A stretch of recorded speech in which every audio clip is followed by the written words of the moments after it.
Yeah, we're going, last week we looked at the bad popes.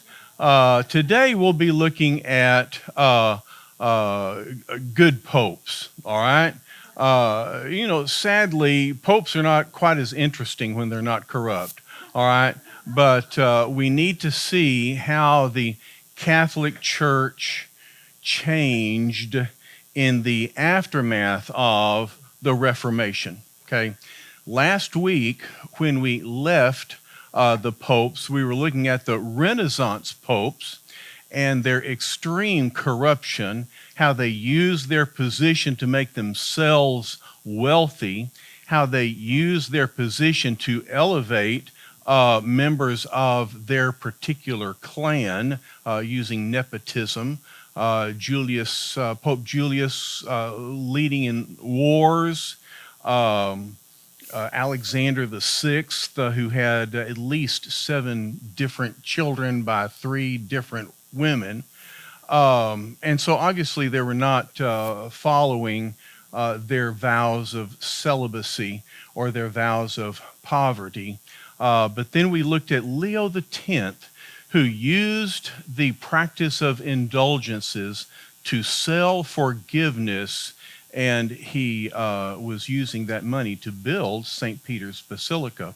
Well, his misuse of indulgences led Martin Luther to write his 95 Theses, his 95 arguments against the sale of indulgences, and that took place on October 31st, 1517, and we consider that the beginning of the Reformation. Okay, so we left last week at just the cusp of the Reformation, and today we're going to look at the Catholic Church's response to the Reformation. And that involved what we call the Catholic Counter-Reformation.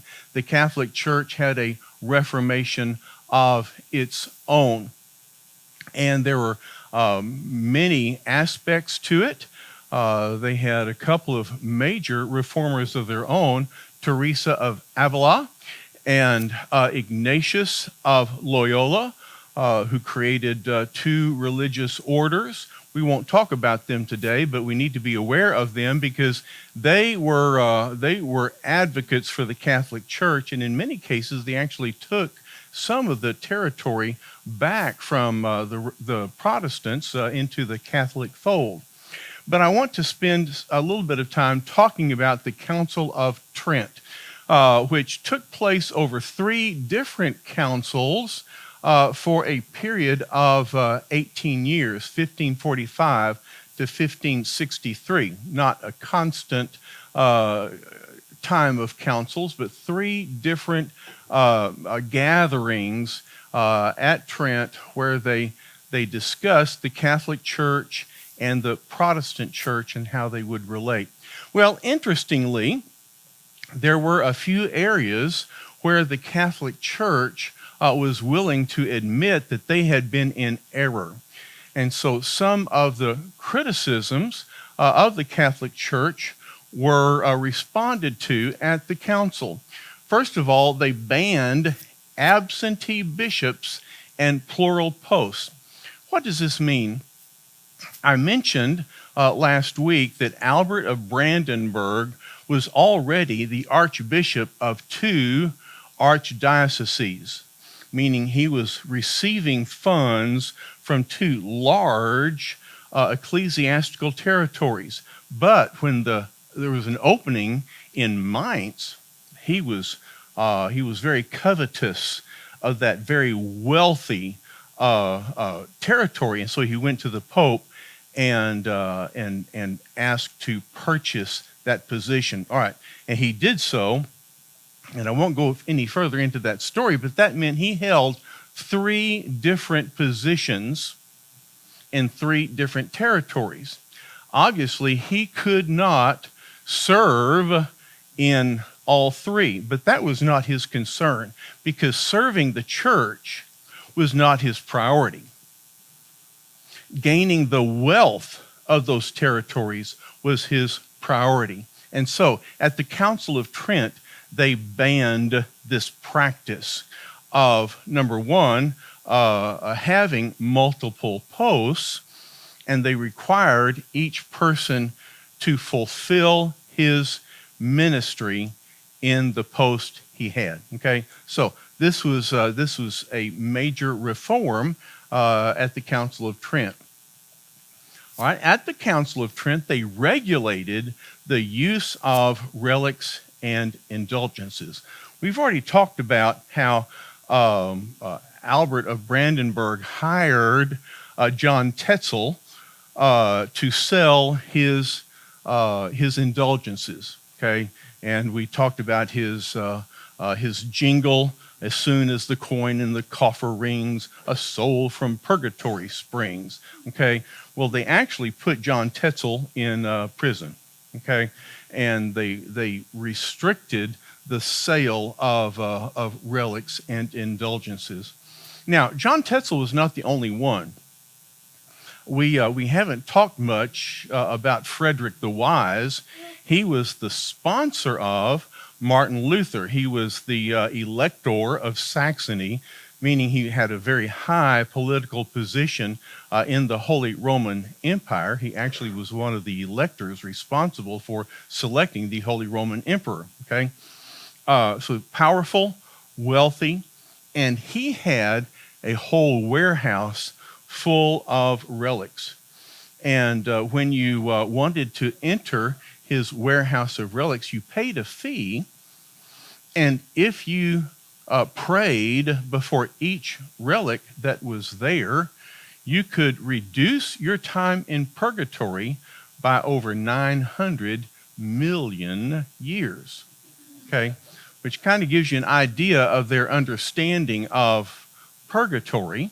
Okay, and also their use of relics. Well, they regulated the use of relics and indulgences, and today that's a very different feature of the Catholic Church. We'll look at that a little bit later. And then they ordered the founding of seminaries to educate clergy.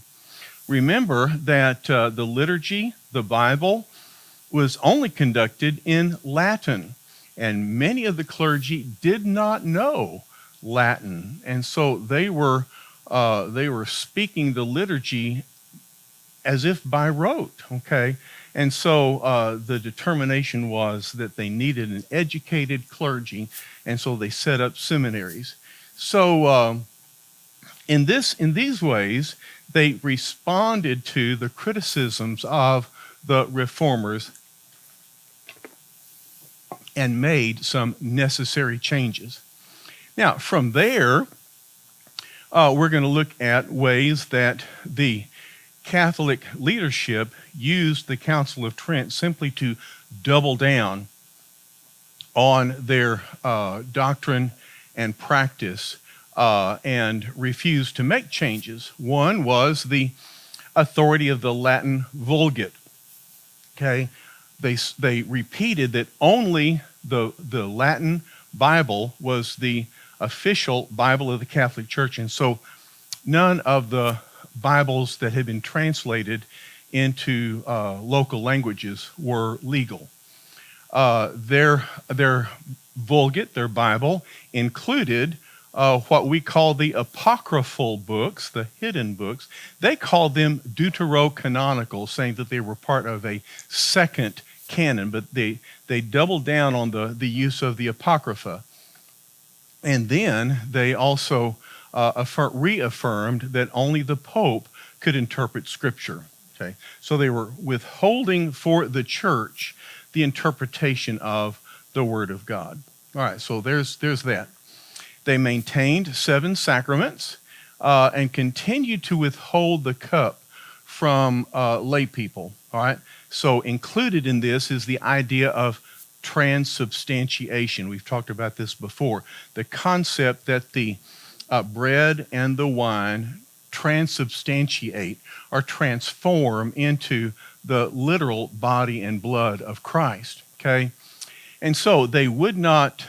They would allow the lay people to take the wafer of bread, but not the cup, because they feared that a layperson might mishandle the cup, spill some of the wine, which would be a waste of the blood of Christ. And so the lay people were given only the bread.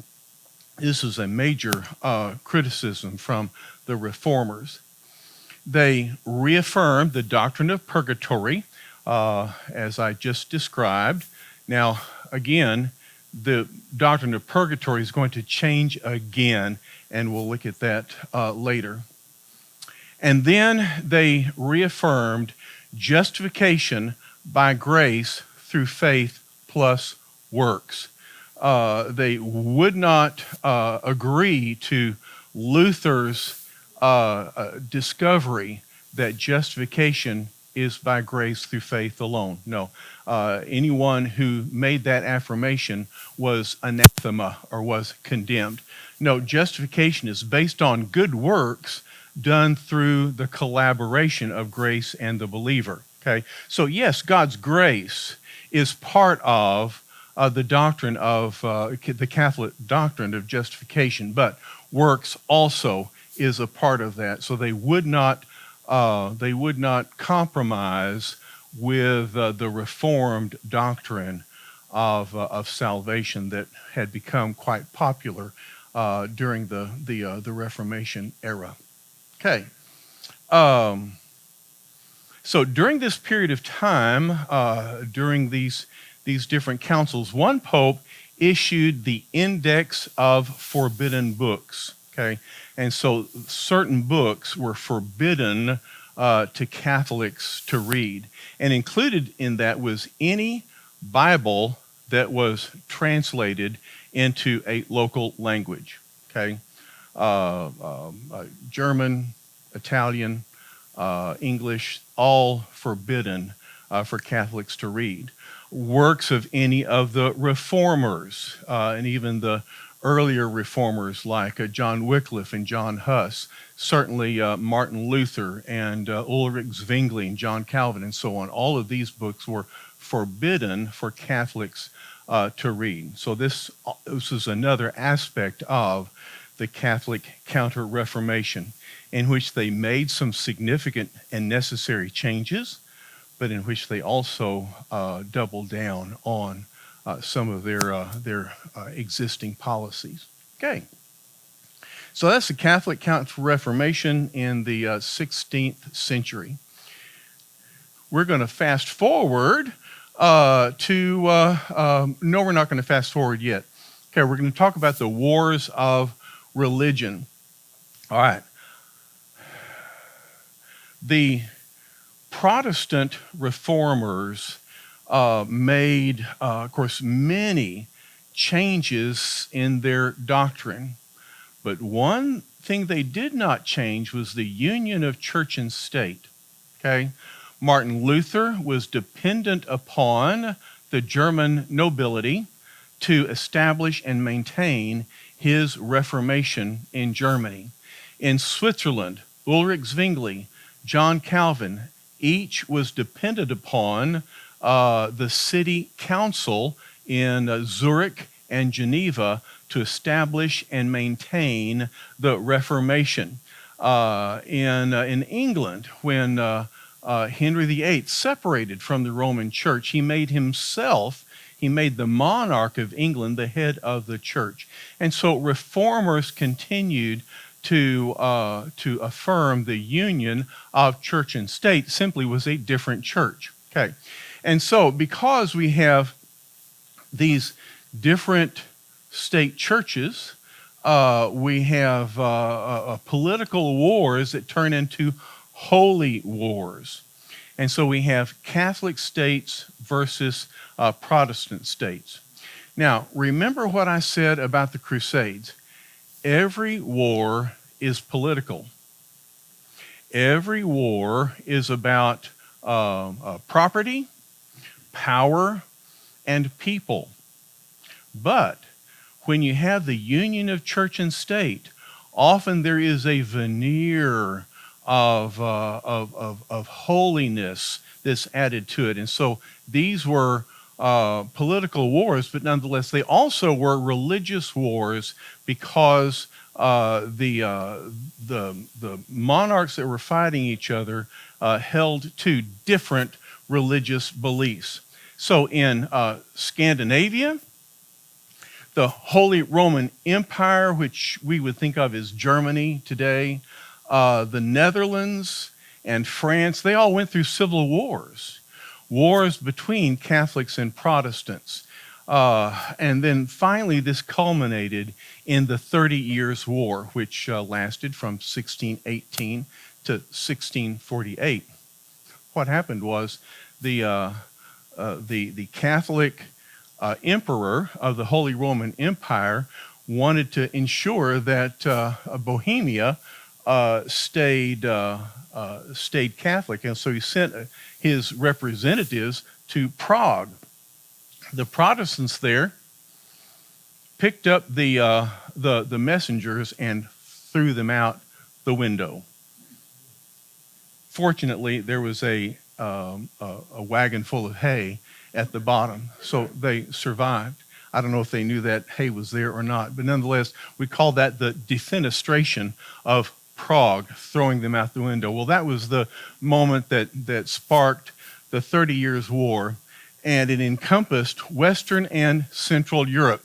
Some people consider this the First World War, certainly was the first European war that involved all of these nations that you see on screen. In the 30 years that it progressed, half of the population was killed. And the property damage was beyond calculation. And so at the end, there was the Peace of Westphalia in 1648. But this really wasn't so much a treaty as it was a truce, because there was just a stalemate. People wore out. They gave up. Neither side could achieve victory over the other. And so they simply agreed to coexist with certain nations following Protestantism and others following Catholicism. So largely, Protestants are dominant in the north. Scandinavia, Germany, and then, of course, over in England as well. Catholics then are going to dominate in the south with France, Italy, and so on. So these religious wars at least come, if not to an end, to a pause. Whoops. Now, I want to read you a statement from Justo Gonzalez, who's the author of my very favorite history of Christianity. He calls it the story of Christianity because he tells it in a story form. And as you read it, it's like reading the screenplay of a movie. So he's an excellent author. It's 2 volumes, and this is the 2nd volume. But if you're ever interested in a survey of history, I do recommend it. It's, like I say, it's long, but it's good. This is one of the reasons why I studied church history, was because I fell in love with this book. But his response to the 30 Years' War is a question. Was there not a more tolerant, more profound, and even a more Christian way to serve God than by simply following the dictates of orthodoxy, whether it was Catholic or Protestant? Okay? He's saying that these devotions to these separate dogmas had led to such a devastating war. And as a result, those who survived began to have doubts in dogma, doubts in these strong religious belief, whether it was Catholic or Protestant. And so it led to a skepticism and indifference to religion. And then that led to the development of the modern secular state. So instead of a state being devoted to one dogma or another, they began to be indifferent and to set their course according to reason instead of religion. Okay, and so you know by looking around that we are a much more secular world culture than we were before. So as a result, the dominance of Catholicism in European politics and the global stage began to diminish. And so we're going to see the end of the papal monarchy. Remember, this is what we looked at last week.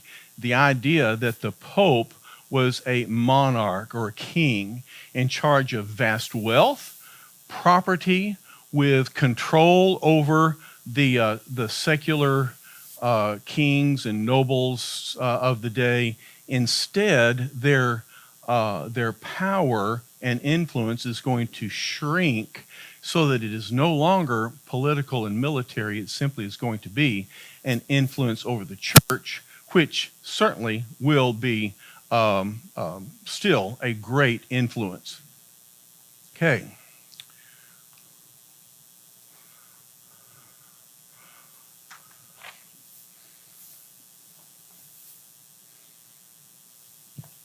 Now, let's look at Pope Pius IX. He reigned from 1846, 1878, so you see we're kind of fast forwarding by 3 centuries. And what we see here is the longest reigning pope, very popular, known as Pio IX, the Pope Pius IX. And many important events took place under his papacy. Number one, it was during his reign that the church proclaimed the dogma of Mary's Immaculate Conception. Okay, we talked about this before when we talked about the veneration of Mary. And then in 1869, he convened Vatican I. Okay, now this is the first council that took place at the Vatican, which of course is the headquarters of the Pope there in Rome. All right, Vatican I declared papal infallibility. Okay, now many of us Protestants have heard this term and we assume that it means that the Pope is always right. Okay, but it's not like that at all. Papal infallibility refers to doctrinal statements made about morality and faith, and only when the Pope speaks ex cathedra, that is, from the throne. In other words, he has to declare that this statement, this dogma, is delivered ex cathedra and therefore is infallible. He applied this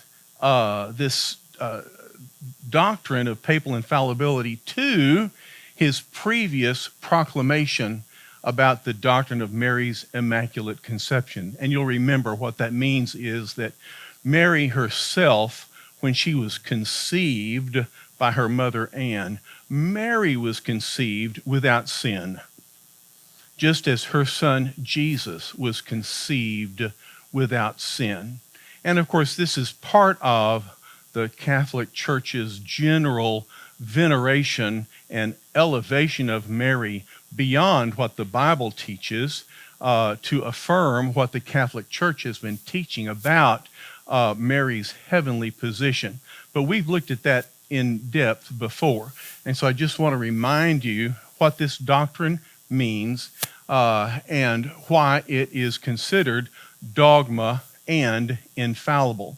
Now, this idea of papal infallibility was only invoked one other time, about 100 years later in 1950, with the dogma of the bodily assumption. We'll talk about that in just a few minutes. But I just wanted to emphasize that when we hear about papal infallibility, this has only been invoked twice in the history of the Catholic Church. Okay? Now, Pius the Ninth was very resistant to the modern developments happening in the world. And so he issued the Syllabus of Errors, which were negative toward modernism. So in the Syllabus of Errors, it said that Catholics must reject the claim that Catholicism is not the only true religion. Okay, so it's still at a time when the Catholics felt like they were the only true religion. This proliferation of Protestant religions, as well as the Eastern Orthodoxy, they were not true. Okay, Catholics must reject the idea that Protestantism pleases God as much as the true Catholic Church. They must reject freedom of worship, freedom of press. They must reject public schools under state supervision. They must reject the separation of church and state, wanting to continue the influence of church upon the state. And the idea that the Pope should agree with progress, liberalism, and modern civilization, all of that must be rejected. And so Pope Pius IX is trying to hold on to the traditional Catholic power in the world, when at the same time, the world is rejecting such an idea. All right? It was during the reign of Pius IX that the Kingdom of Italy took control of the Papal States. What's going on is the unification of Italy. Italy is wanting to become an entire self-sufficient nation in itself, instead of being divided up into different tribes and clans. They're different Italian states. They're wanting to unite as one Italy, and therefore the Papal States must be taken away from the Pope, and the Pope retained only Vatican City. So the Pope no longer has a territory to rule. He only has a city. In Germany, Otto von Bismarck restricted the Catholic Church, not recognizing their union with the state, and other European powers did the same. Okay, so as a result, the papacy no longer wielded political and military power in the world, as they had done for centuries, as we saw last week. But the papacy became even more influential in the life of the Catholic Church. In other words, the Pope became more important to each church and each Catholic in terms of his influence over their spiritual and ecclesiastical lives, which is what we see today. Okay, so this is a period of time in which the papacy is making major changes in the way it relates to the Catholic Church and to the world.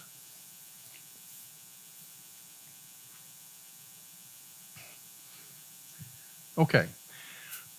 Well, let's turn our attention to the church in America. All right.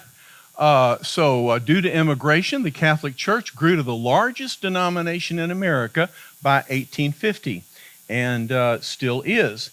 Ireland and Germany, many Catholics came from there. After that, Southern and Eastern Europe began an immigration to America, and then Latin America, we had an influx from the South. So these immigrants then, bringing their Catholicism with them, made Catholicism the dominant denomination. It had been, of course, Protestantism and mainly Baptists and Methodists. Southern Baptists still are the second largest denomination, but we trail Catholicism by quite a bit. By 1920, 1/6 of the American population and 1/3 of all members of the church were Catholic. Today, according to the statistics that I found, over 70 million Catholics are in America, and that's 20% of the population. Now, when I say Catholics, these are largely known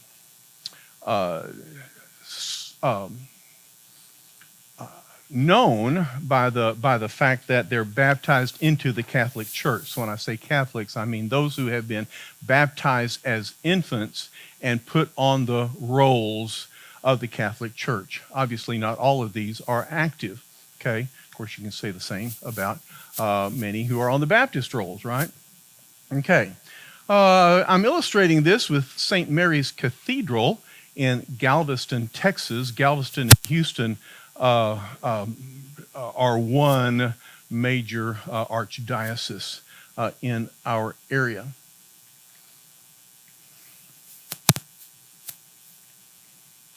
Okay, we're going to talk briefly about Bishop John Carroll.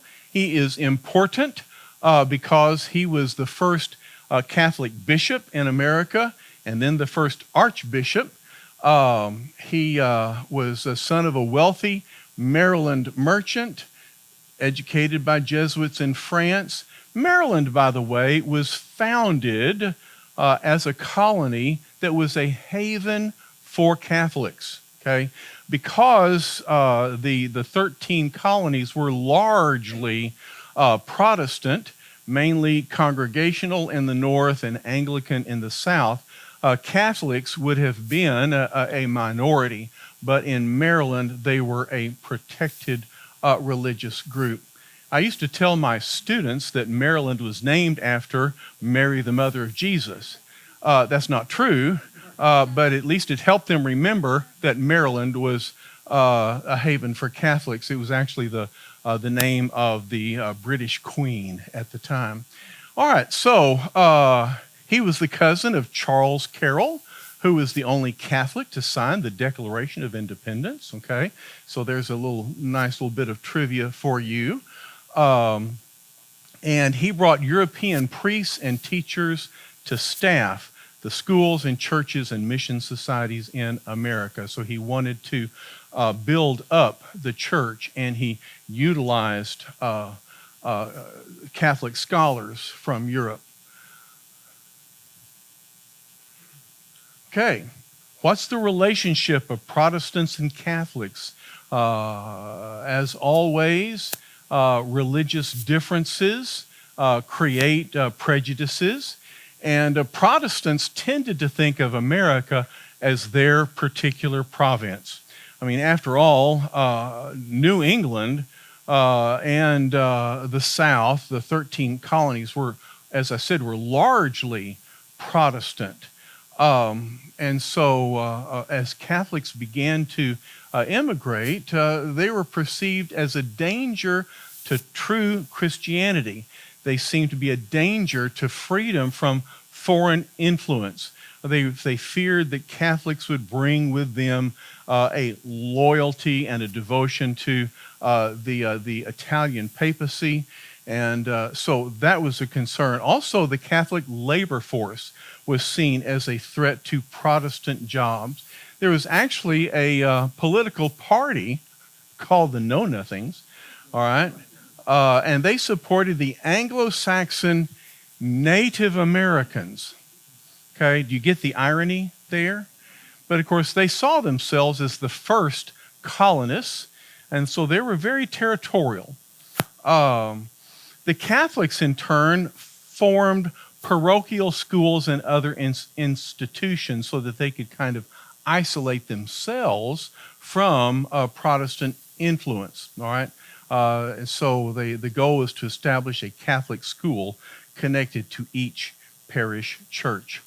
Okay, so we have this division between Protestants and Catholics, and it's seen in the development of institutions. All right, what about Catholics in politics? Okay, in 1928, Al Smith was the first Catholic nominated for president by a major political party. Now, Protestant opposition was intense, but nonetheless, as a Democrat candidate, he received 60% more votes than any other Democrat candidate. He did not win, but he demonstrated the increasing political strength of non-Protestants. All right, then in 1960, we have John F. Kennedy, okay? And for some of us, this is within our lifetime, but even so, we were quite young, but nonetheless, I do remember John F. Kennedy, the first Catholic to be elected president of the United States. But he had to defend himself against Protestant criticism. There was a concern that if a Catholic were president, that the Catholic president would have his first loyalty to the Pope. And that was not agreeable to Protestants. But he had to say, I am not the Catholic candidate for president. I am the Democratic Party's candidate for president. I happen also to be a Catholic. I do not speak for my church on public matters, and the church does not speak for me. And as you know, he was elected. Okay, Catholics in politics. Now, we're going to look back again at European papacy. I should say European Catholicism. And at a previous time, and we're going to look at Pius the 12th. You've noticed that Pius is a popular name among popes. For good reason, they're declaring themselves to be pious. All right? He was the pope during World War II. What a difficult time to be leading the church, especially when you're in Italy, where Mussolini is dominant and has allied Italy with Germany and Japan as part of the Axis. And so he had to declare neutrality. He was suspected by the Allies of sympathy for Germany and Italy, and in fact, he did fear communism more than fascism. And of course, Soviet Union, as one of the allies, was communist, and so he was quite concerned about communism and the influence it would have. Now, rightfully so, he was concerned about communism, but nonetheless, he was in a difficult position trying to find some kind of balance in a world that was topsy-turvy. He was criticized for his failure to speak out against the Holocaust. And so as a pope, his navigation of World War II has come under criticism and defense by historians. Now, it was Pius XII who declared the dogma of the bodily assumption of the Virgin in 1950. Okay, so again, this is the second Marian dogma that was delivered ex cathedra and therefore is infallible. The idea of Mary's bodily assumption is that her body was assumed up into heaven and therefore did not suffer decay as other bodies would. It was left intentionally vague whether that assumption took place immediately before her death or after her death. That was not the important issue. The issue was that her body was assumed into heaven and did not suffer decay. All right, so here's a story and a movie. By now you figured out that I like movies, okay? And so The Scarlet and the Black is a movie about Monsieur Hugh O'Flaherty, an Irish Catholic official who was assigned to the Vatican During World War II, the Vatican was a sanctuary and an underground railroad for numerous Jewish refugees who were attempting to escape the Axis. They were trying to escape the Nazis. Also, they helped Allied POWs who had been captured, and they were wanting to help the Allied POWs and the Jewish refugees. The Monsignor Hugh O'Flaherty was responsible for saving 6,500 Jews and allies. Therefore, he's nicknamed the Scarlet Pimpernel of the Vatican. And it's a fascinating story. It's a great film called The Scarlet and the Black, starring Gregory Peck as the Monsignor, Christopher Plummer as the Nazi general in charge of Rome, and then Sir John Gielgud portrays Pope Pius XII. And this was not the only time that John Gielgud portrayed a pope. But you can see The Scarlet and the Black on Amazon Prime Video for free, okay? If you subscribe to Amazon Prime, you can watch that. I recommend it. This was a movie that we watched with our kids when they were young. Okay, we come to Vatican II. Now, I'm giving this only 2 or 3 slides, but that does not reflect the significance and the impact of Vatican II upon Catholicism and the religious world. This is one of the most important events that ever took place in the Catholic Church, and indeed one of the significant events of the 20th century. Vatican II was convened by Pope John the 23rd. Now, this was a surprise because John was quite elderly when he was elected, and the thought was that he would be just kind of a placeholder, that he would not live long, and then they would call a more permanent pope. But nonetheless, he turned out to be quite active, and he decided that there was a great need to reform the Catholic Church, so he convened a council at the Vatican in 1962. He did not live long, but after he died, the next pope, who was Paul VI, picked up where John had left off and continued with Vatican II. They invited Eastern Orthodox bishops. They invited Protestant church leaders, calling them separated brethren. And so we're going to see at Vatican II a warming of relations between Catholics and other faith traditions. Okay, so no longer is the Catholic Church the only true church. They're going to recognize that these others are brothers, but separated from the Catholics. We're going to see in Vatican II a major shift in Catholic doctrine and practice. In fact, many of the criticisms by the reformers, many of the reforms demanded by the reformers are going to be met at Vatican II. Now, there's 3 areas that will not change. They still demand clerical celibacy, no marriage for any of the ordained priests and bishops. They will not ordain women to fill the posts of priest, and they are still opposed to contraception. Okay, so these 3 areas are not changed, but let's look at the things that are changed. Okay, big change.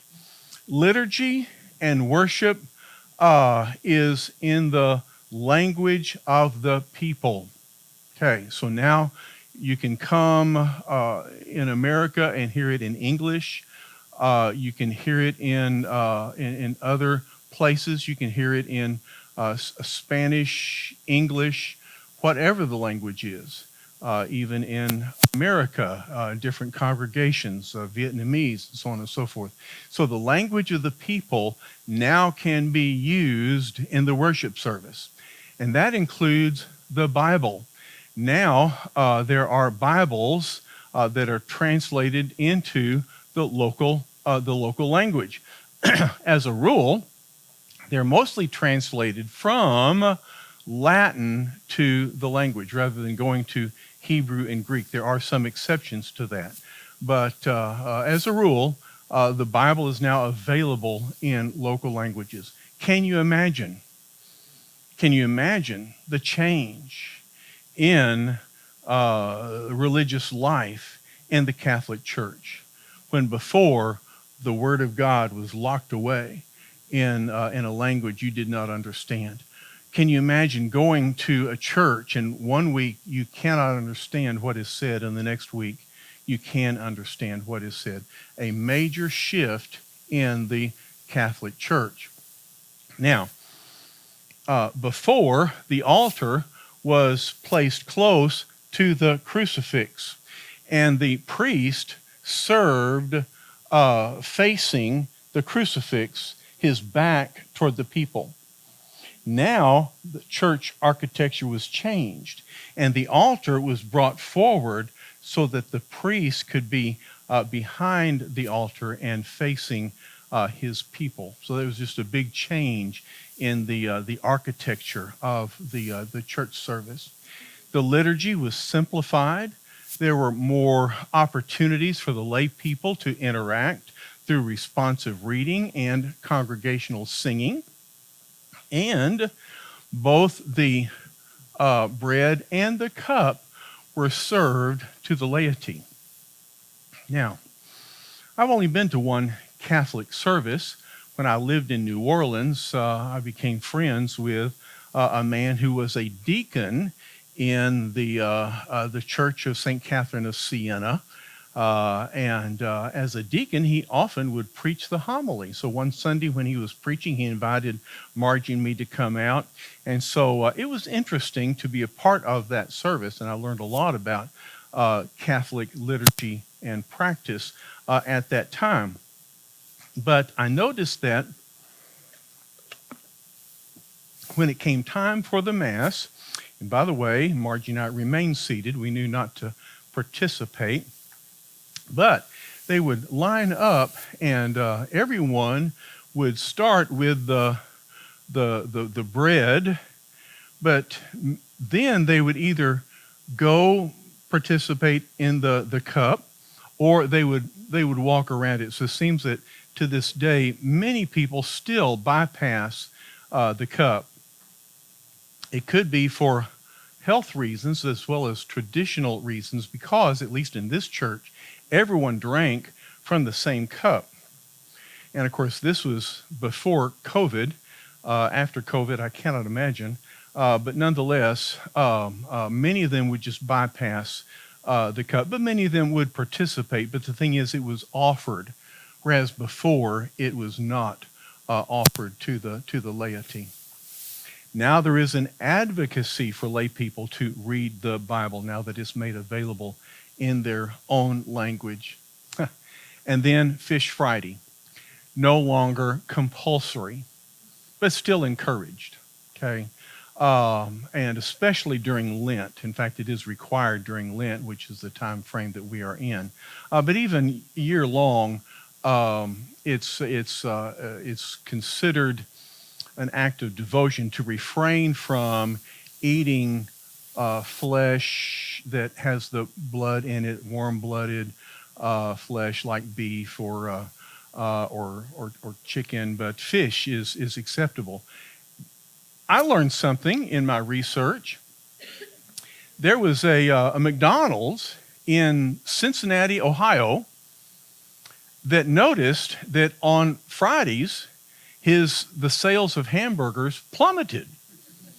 And he realized it was his Catholic customers were not eating beef. And so he created the fillet of fish, which became very popular, went nationwide, and we have the fillet of fish even so. So this tells you how influential Catholics have been in American life today.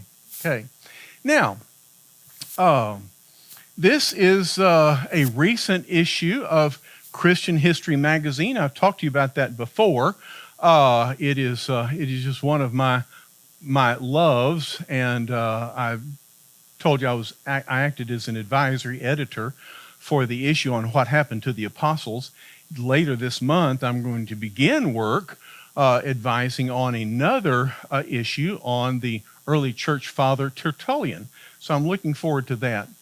But because of my involvement, they often ask me to let them know when I am teaching on a topic, and if they have a magazine, they'll create one. And so there's a box over here that's filled with the issue on Vatican II.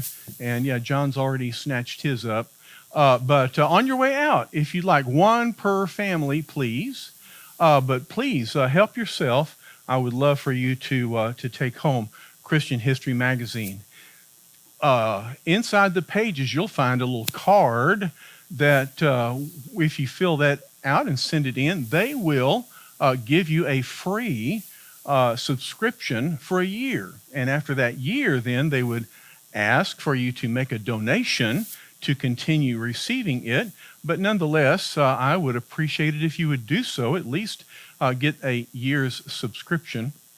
And maybe that will include my my new issue on Tertullian. All right. So this issue is available to you, Vatican II, the council that reshaped modern Catholicism. All right. So after Vatican II, there were some different parties that rose up in response. Okay, there was the reforming group who were pro-Vatican II.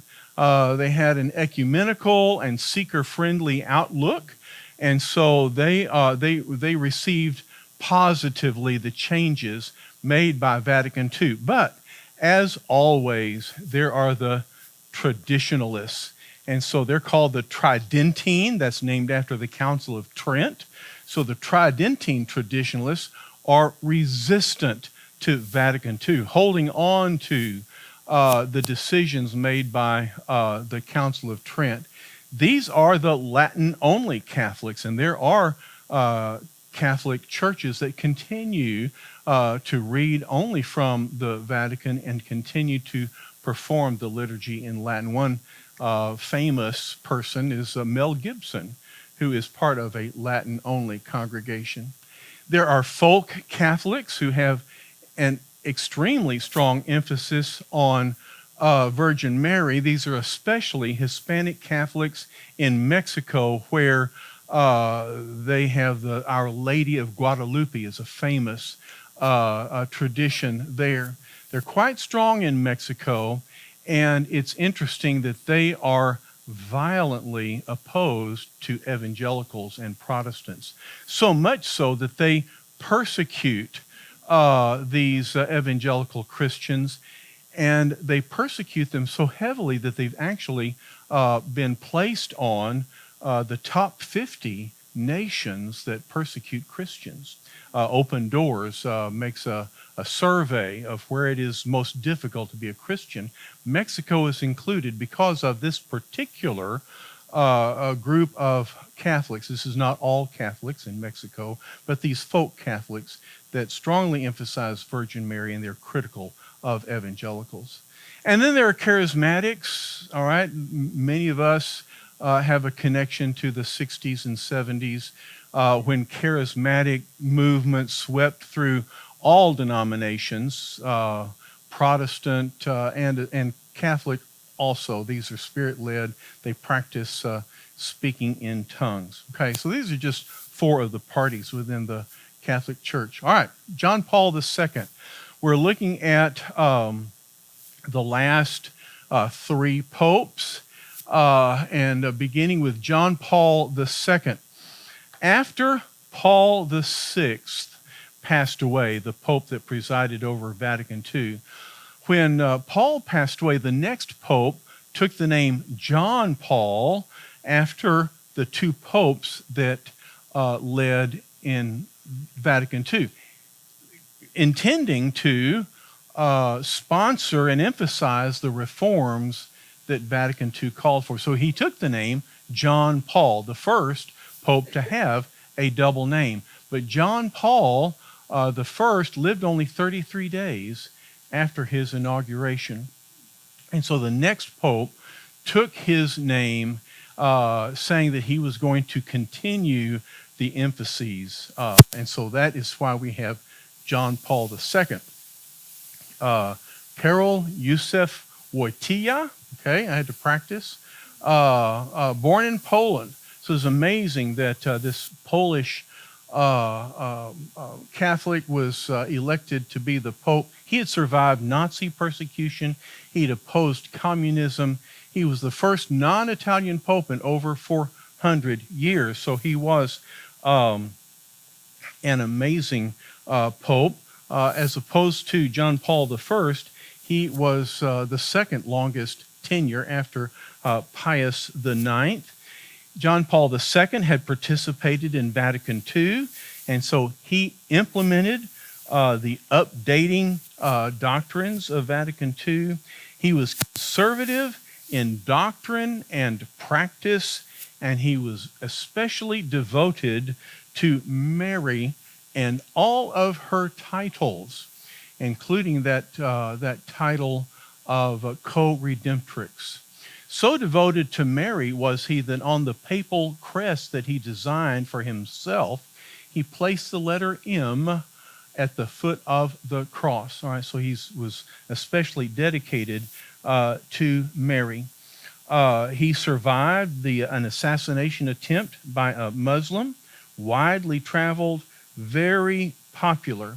But toward the end of his life, he contracted Parkinson's disease, and that afflicted him in his later years. And as he continued to reign in frailty and pain, he received the sympathy of the world as they saw him declining, bent and frail as he would speak to the public. So, this particular frailty that he exhibited during the later years of his life is going to have an impact on his successor that we'll talk about in just a minute. But first, I'm going to talk about Mother Teresa, because she is a well-known Catholic nun. She joined the Sisters of Loreto to teach in India, but then after 20 years, she felt a call within a call to separate herself to minister to the very poor in India. In 1950, she founded the Order Missionaries of Charity. In 1969, Malcolm Muggeridge filmed a documentary and wrote a book about Mother Teresa, Something Beautiful for God. And so Mother Teresa becomes a worldwide celebrity. Probably we would not be talking about her today if it were not for this documentary and book. But in 1979, she was awarded the Nobel Peace Prize. She was a vocal opponent of abortion. And I remember the day, the National Prayer Breakfast in 1994, with Bill and Hillary Clinton in attendance. She opposed abortion in no uncertain terms in front of them. Well, they were embarrassed, hopefully, but obviously it had no impact on their policy of killing unborn babies, all right, which continues to be the policy of the Democrat Party.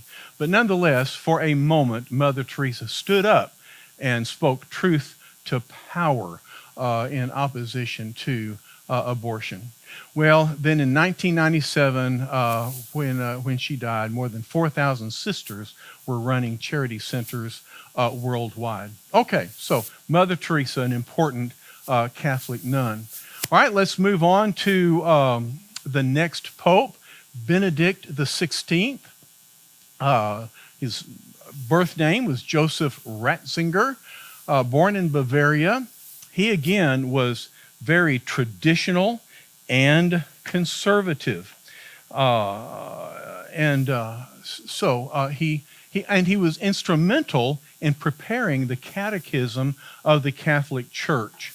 He actually began this before his papacy began, but he was the one who had composed it. I've mentioned it before. It's one of my sources for teaching about the Catholic Church, because I can find in the CCC what the Catholic Church really teaches. Now, he had witnessed the physical decline of his predecessor. And when he became elderly, frail, and ill, he did not want to put the church through a long decline in health. And therefore, in 2013, he announced his abdication. Many of us will remember that event, but we did not know how historical it was. Having taught through our lesson last week, we learned that only 2 previous popes had abdicated. We talked about Pope Celestine V, the one who abdicated because Gaetani had inserted that speaking tube and said, "Abdicate or suffer the fires of hell." Okay, so that was in 1294 that Celestine abdicated. And then Gregory the XII, who was one of the 3 schismatic popes, when we had 3 popes, he was the pope in Rome, and he willingly abdicated to make room for Martin V, who was the pope selected by the council. All right, so the first pope to abdicate in hundreds of years. And so 2013, the Catholic Church elects Jorge Mario Bergoglio. Okay, I kind of have to say that quickly because these are tongue twisters. He's from Argentina. He's the first pope from the Americas, the first pope from the Southern Hemisphere. And and he took his name from Francis of Assisi. We haven't talked much about Francis, but you know about Francis, that his goal was to minister to the poor and the outcasts. And so this was Francis's goal. He wanted to emphasize the poor, God's mercy, and his personal humility. Well, in 2013, March of that year, I was with a group from New Orleans Seminary touring Rome. And we were there on the day of Francis's inauguration. So Francis and I, he and I were just like this. I took this picture, and we'll look at the next page. Yeah, here I am with hundreds of thousands of my closest friends out in front of St. Peter's Basilica. And here's the group that I was with. And here's another picture that I took as he passed by on his Pope mobile. Now, Francis was not traditional and conservative as had been John Paul II and Benedict XVI. He actually was a loose cannon. He often would travel on the plane and speak to the press, and he'd speak what they wanted to hear. Okay, and so he was he appeared to be quite soft on LGBT agenda, environmental issues, and evolution. Some of his even written work was progressive in those areas. In speaking to a boy whose atheistic father had died, he assured that boy that his father, even though he had denied the existence of God, certainly did not believe in Jesus. Oh, your father was a good man, and therefore he is in heaven, and we will see him someday. So he really was a proponent for universalism. Everybody is saved. And again, because he was often speaking, off just spontaneously, he said some things that his handlers kind of had to come behind him and clean up. Okay, many world leaders are that way, haven't we found out? Okay, but nonetheless, when he passed away, we have a new pope, Leo the 14th.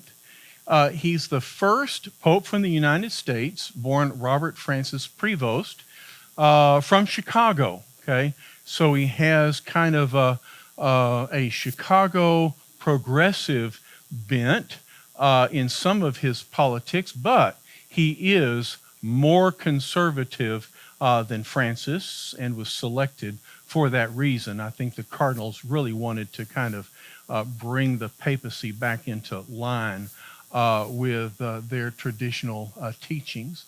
He chose his papal name to honor Leo the 13th. Of course, we have seen many Leos in our survey of history.